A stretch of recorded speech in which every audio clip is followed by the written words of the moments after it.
Inspire, your mama's favorite podcast and the #1 unknown podcast in the world. Thank you for tuning back into Desire to Inspire. Dylan. What's up, man? How we doing, baby? Dude, I'm doing really good. I actually think as much as like it's nice to knock it out in the morning, my brain's not firing on all cylinders at 6 a.m. when we're here for a podcast. Yeah, dude. The last one, I was like, man, in my head, like even 2 days after, I was like, we started that last one so fucking slow. When I edited, I was like, actually not as bad as I remember. I think like in the moment, I was like, that's not great. But then I was like, it was okay. But my energy's up. I've already got both workouts in today. I've got multiple meals in my body. I just feel energized, ready to go. 100%. This ain't hurting either. Hell no. I had a strong ass coffee this morning. Just smashed some Chipotle a little bit ago, and your boy is like feeling like a million fucking pounds, but the engine's going. There you go. That's all that matters, here. Man. The engine's going, and we are knocking things out.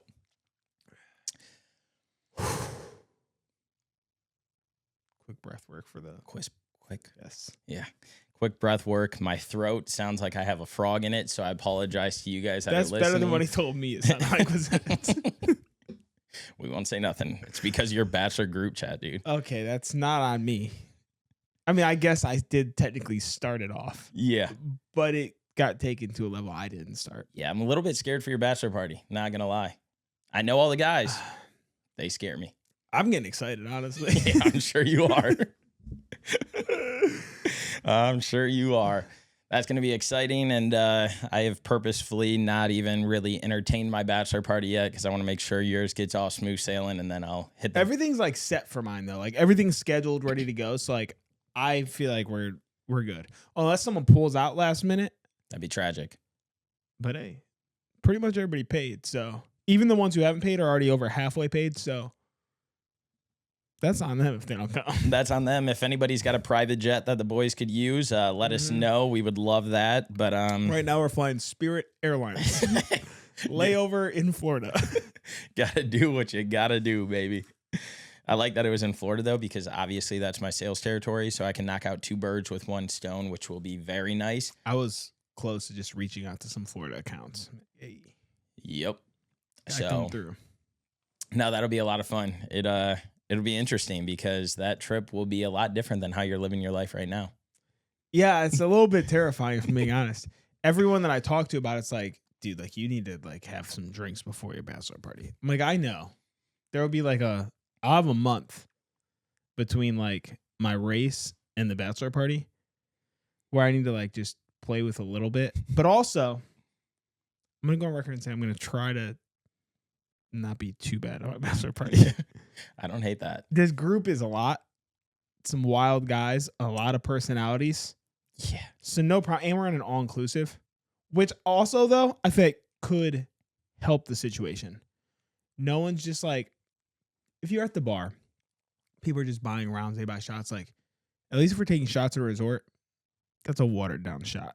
Yeah. It's not the same as like them just buying shots on shots on shots. And if it gets to be a little too much, you're like, go catch a nap. That's facts. That is facts. Yeah, I was. You said a lot of personalities in the group. The best thing is that there are a lot of personalities, but all of them mesh so well together to make it just.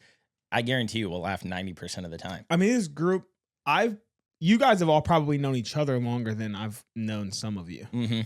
But collectively, we've all been friends for over a decade. Yeah, that's wild. So it's pretty much we're taking Titty City to Cancun, and I did not think about this until right now, dude. That's kind of cool. Well, maybe we'll have to get a couple signs made to take to good old Cancun, Mexico. Yeah. Yeah, no, it's going to be fun, man. It's coming fast. Lo and I were just talking about like different wedding things, the house that's going on. We were talking about like different stuff for like DTI we're doing, different things that the girls are doing in their business. And it's really cool because like we were just talking about firing on all cylinders, having the energy, stuff like that. But I keep going back to the post that I just edited and posted yesterday of you on the podcast saying, how do you keep this feeling throughout the remainder of the year? And so that's going to be my entire theme. It's just like, how do we still do these different things, have fun, but keep that foundation in place to just continue to see the growth and traction that we want to? Because again, it's very easy to get diverted from this feeling that we're having and this excitement and everything. So just see what happens, man. We got a lot to celebrate this year. Yeah. Dude, I get married in less than 4 months, which is crazy to even think about. Yeah. It's a lot of payments coming fast. But it's not even just like the physical anymore. Like that, like I do want to hold on to that feeling. Yeah. Because like being clear-headed when I wake up, having energy to go do stuff is sweet. But dude, I say it every time. My productivity is on another level. I think, number one, I might become a published author this year. I'm like zooming through this thing, bro. Last year, didn't write much at all. No. It was a problem. Everybody was calling me out. You, Mandy, my mom. I've like doubled my word count in the last week. Damn. And I can't stop. It's kind of cool. I'm like over halfway done with where I need to be before like I would ship it off to get read by publishers and then like start to whittle away and like refine things. I was talking to my friend, ChatGPT. It's a great friend. About like, oh, like how many words for traditional publishing in this genre? Like, where would you take it? Like, and they were like, literally just draft it up and then you present it. And like, as long as there's structure there, then they work with you to like get it to where it needs to be. Damn. But it's also cool because my friend didn't exist when at least like he wasn't as big when I first started writing this book. And so now, dude, I literally like, I would be scrolling back through like, what the fuck did I say about this? I dropped the entire thing in there and I'll be like, hey, I know like in my head, this is what I was thinking, but like, have I explicitly said this on the page yet? And within seconds, it'll tell me if I've said it or not. It'll be like, oh, here's a breakdown of what you've said about this character. I'm like, thank you. Damn. It's actually sick, dude. I see like how like it can make things so much more effective. It's adapting with these tools and figuring out how you can use them in your arsenal of weapons to be more productive, to think better, to operate better, to be more efficient, to do all these things. But so many people see these platforms that come out and they're like, oh, it's going to take our jobs, blah, blah, blah. But or our water. What is that about, dude? Like how they say like it takes so much water to fucking that's a real thing. That's a real thing because I got to cool off all the equipment. And so they use circulating water to like cool down these massive fucking warehouses that have all of this. Can they like recycle the water? Like can they use the same water? I think, and I could be wrong, but like if I'm just thinking out loud right now because I've never looked into it, you got to think some of that water is evaporating because of the heat and stuff like that. And so they have to have big reservoirs or supplies of water to be able to like filter through it. I was so confused the first time I heard like that it's using our water. And people are acting like it's about to dry up our ocean or some shit. Yeah, no, it won't get like that. Like, can't they collect rainwater? Yeah, probably. Because like the big power plants that I go to, typically they're on a body of water, like a big lake, because even those power plants use a shit ton of water to run through their system in whatever way, shape, or fashion that is. And so like a lot of lakes in different states are private lakes and they're owned by these massive electric companies or whoever it is. And I think it can also be a stream of like how wind turbines power stuff. I think it could be used in like that sense as well to help like keep power so they're not drawing so much electric from the main supply that's coming out of like the There's so many things in this world I don't know at all, dude. Yeah. That's what being in the industry that I'm in, dude, it opened my eyes that like we all are so oblivious to how this shirt got on us, how these shoes are on our feet, how this house was built, like the process that it takes to be able to create anything, the roads we drive on, the cars, it is insane. And it all comes from natural resources that this earth produces. Or like Chinese children in a sweatshop. I don't think they produce the sweatshop kids into the products. No, they made them. They probably made those shoes. Probably. Definitely probably did. Definitely made this. Yeah.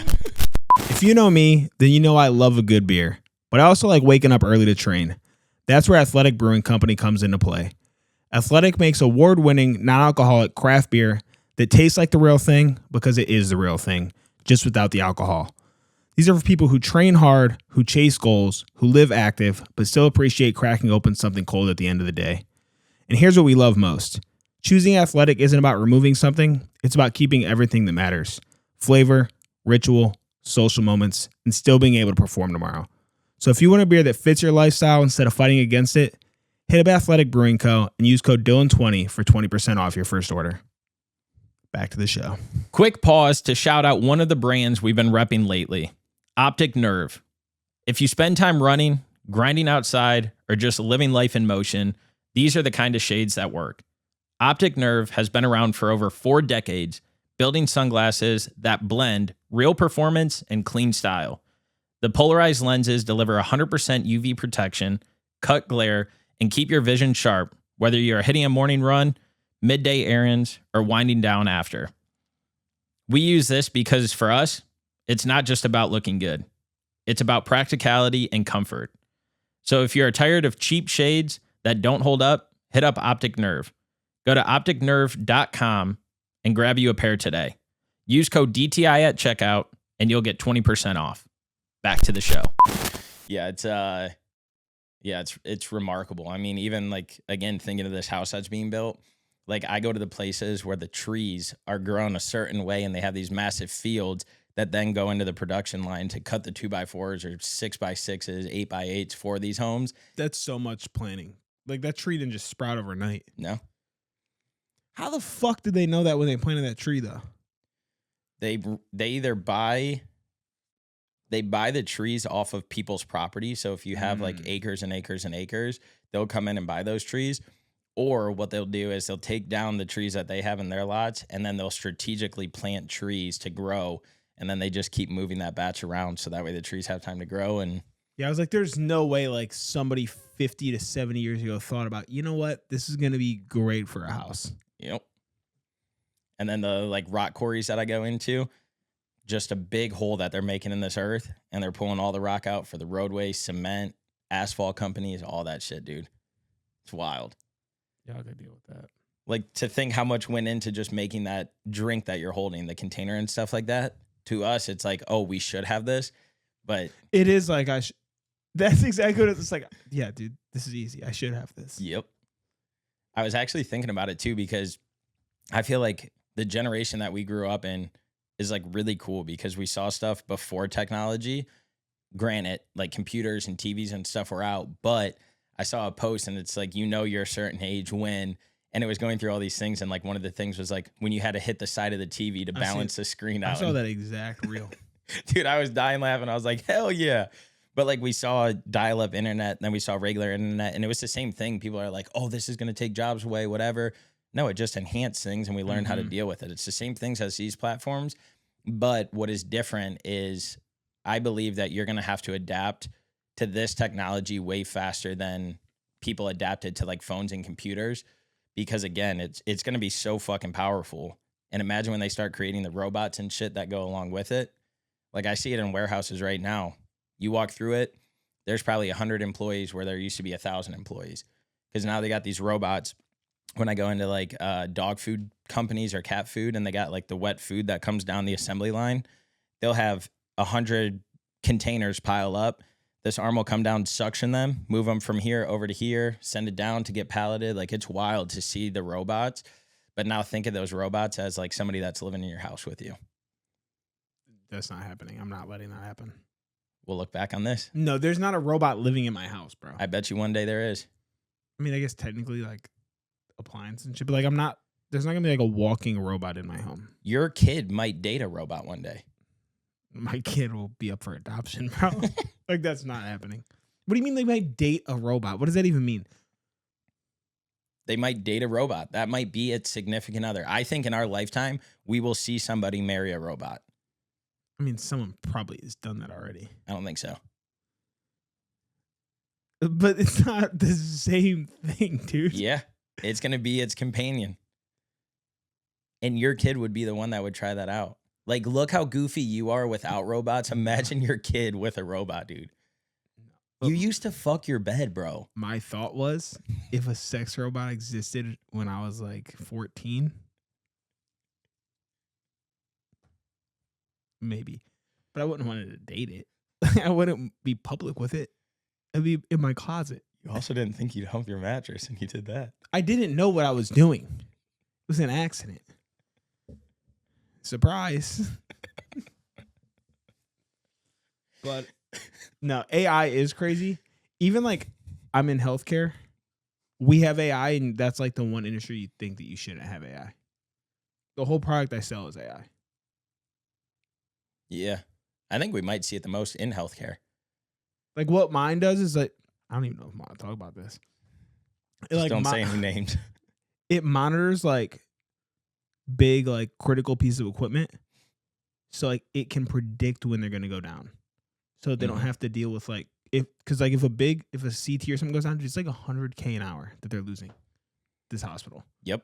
And so like now we have predictive shit that basically lets you know like, hey, this one might go down. Let's get ahead of it. Yeah. In the rock quarries, there's those big dump trucks that people drive around. There's one site in my territory that has automated ones. There's nobody driving this like 10-ton piece of equipment that's got a ton of rock. So dangerous, dude. They're more accurate than humans, safer than humans. If it sees a bird in the road, it'll stop. Until it's not. All it takes is one time. That is all it takes. It amazes me that you're allowed to have like the Ubers with no one in them. Like the fact that did you take one in Austin? Yeah, bro. And Tone and I were fucked up leaving where we were leaving. And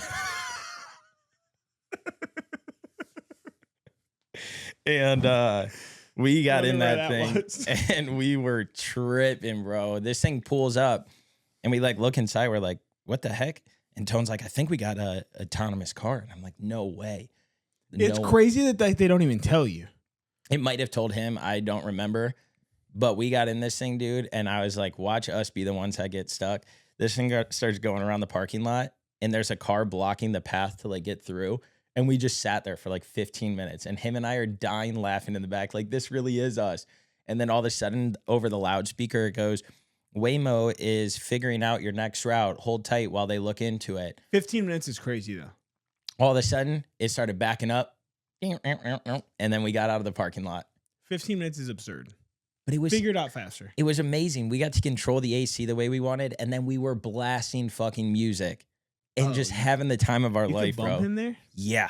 That's kind of cool. I didn't know that. They got a screen in the back. You pick what genre of music you want, hit play, turn it all the way up. Not a care in the world. It's still weird to me. Real weird. Yeah, but it's cool. I mean, it's fascinating, and that's, I think, even like when we think of how do like we progress and stuff like that, like we have to be real cautious of like, how is AI playing a factor in the space now? How is that going to continue? And then where do we pivot and go to be able to make sure that we can still impact people's lives and help them and leverage these tools to be able to be, again, more of a weapon or more of a trusted whatever for people to buy into on why they should do it the DTI way. I'm all for it. Just stay the fuck away from my kid robot. I can't wait. I would love to see Mandy's reaction when your kid brings home a robot. If you think that we're not going to completely dog our child, if they tell us that they have a robot, you're insane, dude. I'm going to go in on that kid. What if you wouldn't even know that it was a robot the first time you met it? You seen those ones that sat at the football games, bro? No. Dude, they look real as hell. Like, granted, the size. How far? Up close, far away. Like, when they panned the crowd, you couldn't even tell. And then why were there robots there? Testing it out. For what? I have no idea. Is that for like when the Browns can't fill the stadium, they just bring in robots to maybe make them feel better about themselves? Or maybe they position the robots on the side of the thing and they're analyzing certain things on the field and this and that. Or maybe they're scanning crowd for security, but you can't tell. Who knows? They had the front face that looked identical to a human. But then when they went to the side of the head and the back, you could tell that it was a robot because you could see all the stuff in it. Bro, I'm going to show you some videos after this, and your mind is going to be blown. They have conventions with these robots in them already, bro, to show off the technology. They talk to you. They look real as hell. They walk. This is a problem. What do we need this for? Somebody to go mow our grass so we ain't got to do it. Somebody to fold our laundry so we ain't got to do it. That's what Mexicans are for. I like almost said it, then I stopped myself. Well, y'all, thanks for tuning in to the Desire to Inspire podcast. We will not be releasing any more episodes. They literally mow grass. They do laundry. I'm glad you have Puerto Rican in you, or we would be fucked. It's not the same. Well, at least it's something. Instead of my white ass saying something. You didn't say it. Oh, dear God, sweet baby Jesus. So on to the next topic. We had enough about robots.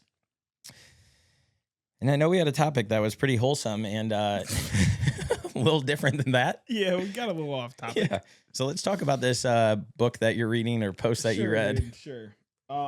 Jesus Christ. I'm sorry.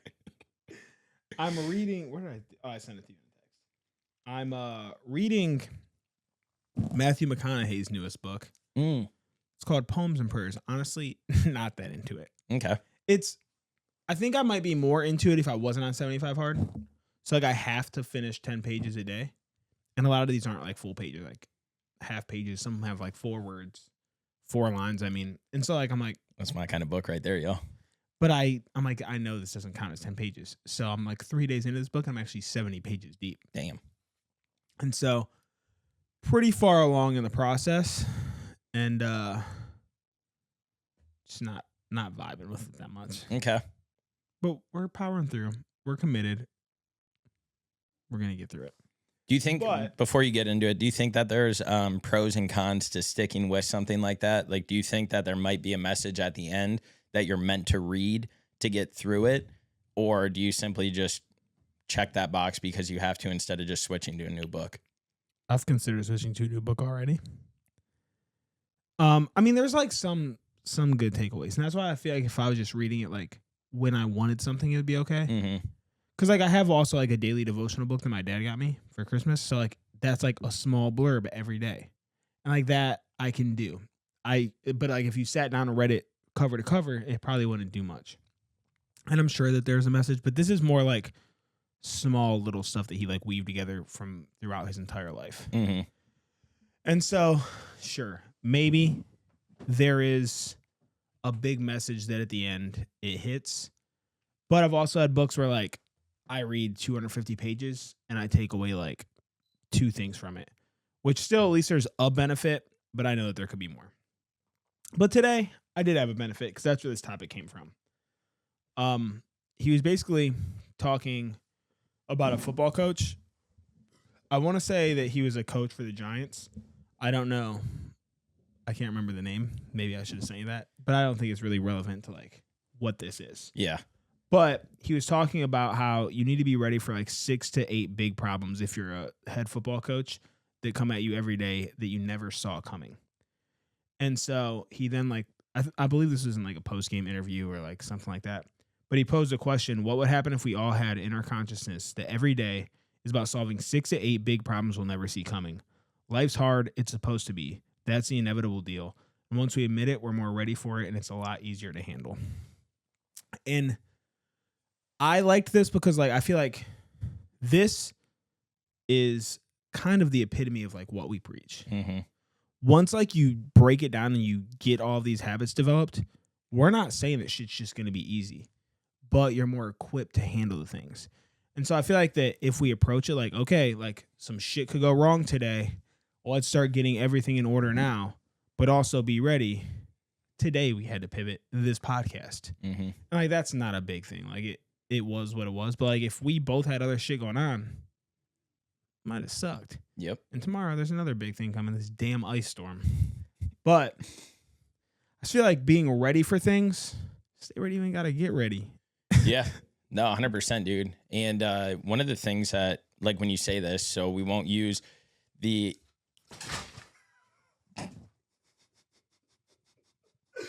As much as I want to take this out, it's in.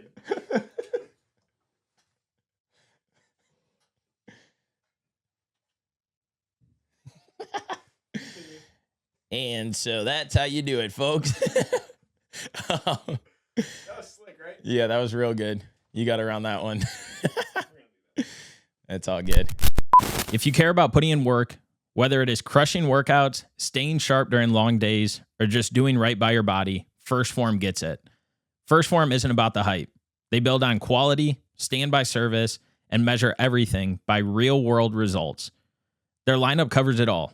Top-tier protein powders, clean pre-workouts, vitamins, green support, and energy drinks. Even apparel for lifestyle. My go-to, their flagship protein and their clean energy drink. Perfect for after a tough session or to get dialed in for a long day. The energy drink drops 200 milligrams of natural caffeine from green tea, has 0 sugar, electrolytes, and nootropics for focus, all without the crash of traditional energy drinks. So if you're done settling for mediocre supplements, if you want stuff that's built on intention, integrity, and performance in mind, check out First Form. Head over to firstform.com/DTI to browse our full stack and see what fits your goals. All right, let's get back to the show. If you care about staying sharp, energized, and ready to perform, Ketone IQ might be for you. Ketone IQ delivers clean, stable energy without a crash. Unlike caffeine-heavy picks, Ketone IQ uses exogenous ketones that raise your levels, giving your body and brain a different kind of fuel. What that means for you is sharper focus on early morning runs, better mental clarity when you're working or grinding through long days, and sustained energy without the jitters or sugar crash. If you want to try it out, head over to KetoneIQ.com and use code Dylan30 at checkout. You'll get 30% off your order. Back to the show. I think mine's still good.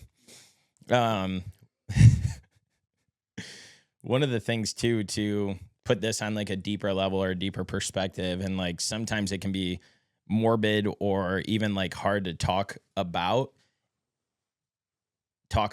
is like people setting up their wills or trusts, so that way when that point in life comes, they'll be able to like have a plan in place for those people that care about them, take over, etc. But like a way that I look at this as well is when you go through these life things, you obviously want to make sure that they don't keep happening if they're bad.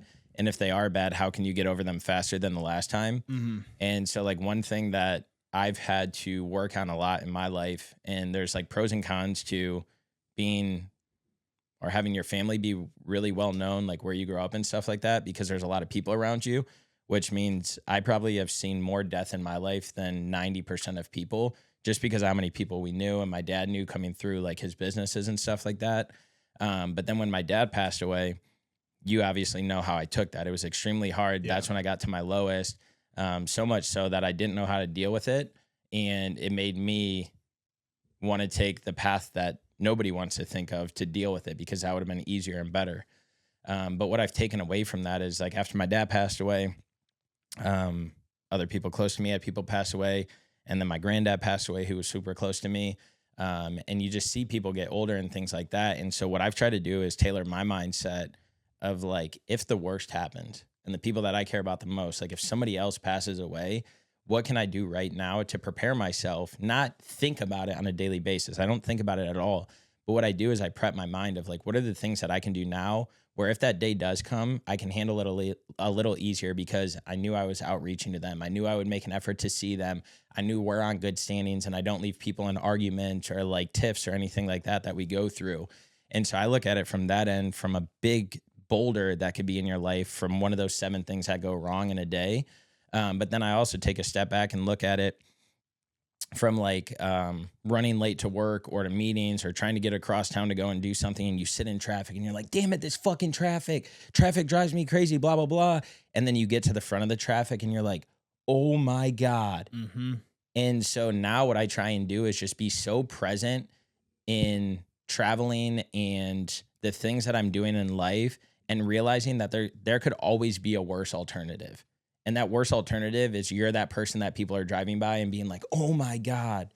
Or it's getting that phone call that somebody passed away and you were like, no, I still had to tell them this. I had to talk to that. And you're going to always have those things. But again, how can you prevent these things so that way they don't make a big or as big of an impact on your life? And so it goes back to like the daily habits and the things we talk about. These are the compound interests that you're putting in every single day. So that way when those 6 or 7 problems arise, you can pivot, you can navigate, you're a little quicker. And so now you know how to like navigate situations instead of those situations navigating you. Yeah, I think that number one, I think like you experience that way younger than most people should have to. Mm-hmm. It's like obviously it's going to hit harder, but also you're right. Like the more that you go through one thing, the easier that thing is going to be to overcome. It's no different with death. It's the same with heartbreak. It's the same with like all of these different things that the more they happen, like you just have different tools in the tool belt to get yourself through them. So it's not like, hey, I'm welcoming it. Let's take on all this shit. But it's not going to put you back where it was. And like that, even it doesn't sound morbid, but like it sounds like nonchalant in a way, like, oh, they could die, I'll be all right, which is true. Like, obviously, it's gonna affect you regardless, but at the end of the day, like, life does go on, and now, I've already came out the other side, and I miss him, but like, life's still good. Yeah. You got to find the good out of it. And so taking this from a super simple, complex thing like you brought up, and then a more emotionally heavy state that we could like continue to go down on that route. I think the important message of what that coach was saying is this is why you have to practice. We can't just show up on game day and think we're gonna win, and we can't show up on game day and think everything's gonna go good. Like, we got to put the reps in every single fucking day to make sure that when game day comes, whether that's tragedy, an actual game, school, work, life, relationship, when that game day comes, we know how to show up for it. Because guess what? You can plan all day long. You can plan all week long. You can go in the off season and plan. But when that game time comes, you don't know who else is going to be on fire. You don't know who else is going to be outshining you. You don't know what plays that they're going to run that you didn't think to practice or do in scrimmaging or whatever it is. And so that's the same thing with life, bro. We don't know what the fuck is going to throw at us. What we do know is that life has trials and tribulations that it's going to put you through every single day, every single week, every single month. And instead of taking those things and harping on them and being like, oh, fuck, we didn't study this, or we didn't put the time in, or we didn't think this way, it's like, no, I've been putting in these daily actions every single day. So now how do I take this and leverage it in both positive and negative attributes to be able to get past it and keep going and moving on? And so like for some people, that 7-8 hurdles in a day, that could be one of those hurdles could be waking up and not doing something that you did the day before. Another one of those is don't fall into bad habits that you are trying to get away from. Another one can be physical fitness. Like, all these different things play a big factor into it, because guess what? It's on you to make those decisions in silent when nobody else is watching or around. So that way you can show up when life itself is the one throwing shit at you. Not yourself, not anybody else, but when life does. Yeah. Problems suck whether you're prepared for them or not. Yeah. We're since I'm getting married in a Catholic church, we have to go through like this course, and we ended up doing it online, which thank God we did, bro. There's like full 10, 12-hour days on a weekend where like you could just go, like you're in person, other couples, but like you're one-on-one having conversations. And so like we are doing it online, and even then like it's still like a 10-hour course, but we're able to break it up over time. So like we're not having to do it in the moment. And it's weird because like you see the difference in like stages of life. So like we're going through these courses. There's like different couples talking about like things that they've went through. And it's all like communication styles, it's like finances, intimacy. Like it's all like these big topics. And they're like, okay, now pause and have this conversation. And like for us, it's like we're at a different stage in life. Like we're in our 30s. We've had partners in the past. Like we've done all this, and it's like it's crazy that not everyone is prepared for like these type of situations. Like, because obviously people talk about any relationship is gonna have difficulty. Like, it's gonna be tough at times. No one's immune to that, and there's gonna be shit that gets thrown at us that we're not ready for. But it's like going through this, it's like all these foundational things like we've already dealt with and had these conversations. But like, knowing that there's people who haven't, what's gonna happen? Like, that's the crazy part, bro. It's like, what happens when it does come up? Yeah. Because we're still like going through the motion of it, and like, okay, like maybe there's like one little thing here or there that we need to like just brief up on. But for the most part, I'm like, oh, I'm blessed that like we've already had a bulk of these real conversations. I'm like, I couldn't imagine if no one talked to me about this ever and it was just thrown at me. Mm-hmm. But I also think it's like part of your past as well, is like you've learned from other relationships you're in to get to the point that you're at. And so a lot of this is like trial by fire. Like you have to fail in order to succeed in anything. And so all of those things open your eyes in a different realm or perspective, where before you might have been a little bit more selfish and didn't do this, or you might have been a little bit less understanding in this situation. And so it is the trials and tribulations of life that teach you these things.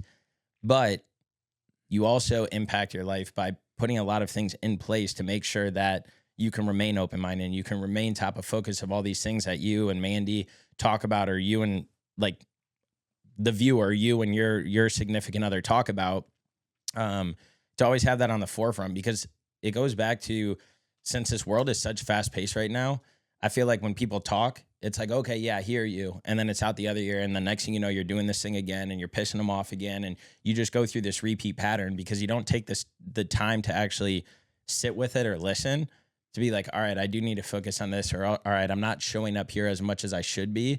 And I think that that's top of focus, or it should be top of focus. So that way you can always learn, develop, and grow within the challenges that life throws at you. Instead of just being like, oh, yep, it happened, let me move on. Oh, shit, it happened again. Oh, it happened again. And then it just keeps weighing you down without you realizing it, instead of propelling you forward if you would just take the lessons and mindset away from it when it happens the first couple times. I mean, communication is probably the thing that everyone says, like, oh, that's the key to a happy marriage. And, like, they say it so much, like, it becomes a cliche, but it is true. But you have to also communicate effectively. It's not just communicating in general. Yeah. Because too many people today are listening to respond to what you're saying, rather than actually listening to what you're saying and taking it to heart. And like about like the little shit like you need to change that you were just talking about, they talk about like excusing things versus forgiving things. And it's like, you might not excuse this one, but like if your significant other doesn't really like to do the dishes, it's like, this is an annoyance, but like it's not like, oh, like we need to have a full on, I need to forgive you for this. Like, that's excused behavior. Like, it's something, it's like the small little irritating thing. Mm-hmm. It's like, oh, I can excuse that because, like, I know their heart and, like, I know who this person is. Whereas, like, if they betray your trust, like, now it's a conversation of, like, you need to come apologize. I need to forgive you. But then, like, after that needs to be an actual change of action. Yep. Yeah. It's, I mean, you listen to our friends talk and you observe certain things. And it's like, dude, if you would just fucking say something, you probably wouldn't have to keep bitching about the stuff that you're bitching about. And granted, like, we are not talking by any means that we're perfect and we have all this solved. But it's just, again, when we talk, it's things that we need to hear as well. So that way we can constantly get better, constantly develop and grow. Because you saying stuff is sparking ideas in my head. And it's like, all right, cool. Yeah, I can take this away. I can implement this. But again, are you listening to like understand and hear people? Or are you just listening to be able to respond and state your view or opinion on it? It's also a lot easier to point out the problem when it's somebody else. You're too close to your own problems. And that's why like you can always give better advice for other people than you can yourself. That's like a human instinct of, oh, I can definitely tell you how to get over this problem, but I have the most basic problem ever. And it's fucking the biggest thing in my life right now that I can't overcome. Yep. But then someone else can look at that problem and be like, oh, dude, all you got to do is this. And they're going to be fine. And then you do it and you're like, oh, wow, it was really that easy. Like, it's never easy when it's yourself, man. Yeah. You're way too close to it. Yeah, way too close. Way too close. It's like, you'll see somebody complain about, like, you'll be around somebody who's complaining that somebody's doing something. And in your head, you're like, you're the fucking exact same thing. Mm-hmm. You're doing the same thing. You ain't doing that. Like, and so it's funny too how people can, or it's like you're complaining about it, but like I've also seen you two interact. Like, you're the reason they do that thing. Yeah. Like, you're causing that thing to happen. If you stop doing this, that won't happen. Yep. Yeah. No, it's stay ready so you ain't got to get ready. Wise words by a man named Mr. Antonio Melendez. Yeah, I'm sure he came up with that on his own. And no, he didn't. He just always says it because his daddy. Your daddy may swim on the lake. My daddy owns the lake. Yeah, no, I think that's a good message and something to always be cautious of because, again, you don't know what the hell is going to happen in life. You can try and control yourself as much as you want, but even if things are going good, that shit can come to a dead stop. So you just got to stay ready at all times to be able to get through whatever it is that life's throwing at you, both good and bad. Yeah, you really don't know what's coming, man. One day, everything's all fine and dandy. The next day, your kid's dating a fucking robot. Thanks for tuning in to another episode of Desire to Inspire. Stay ready so you ain't got to get ready, baby. That's all we got for y'all today. Hopefully you're having a great week. Hopefully my voice is better next time. And if you haven't yet, subscribe to the pod. Much love. It's on. Peace.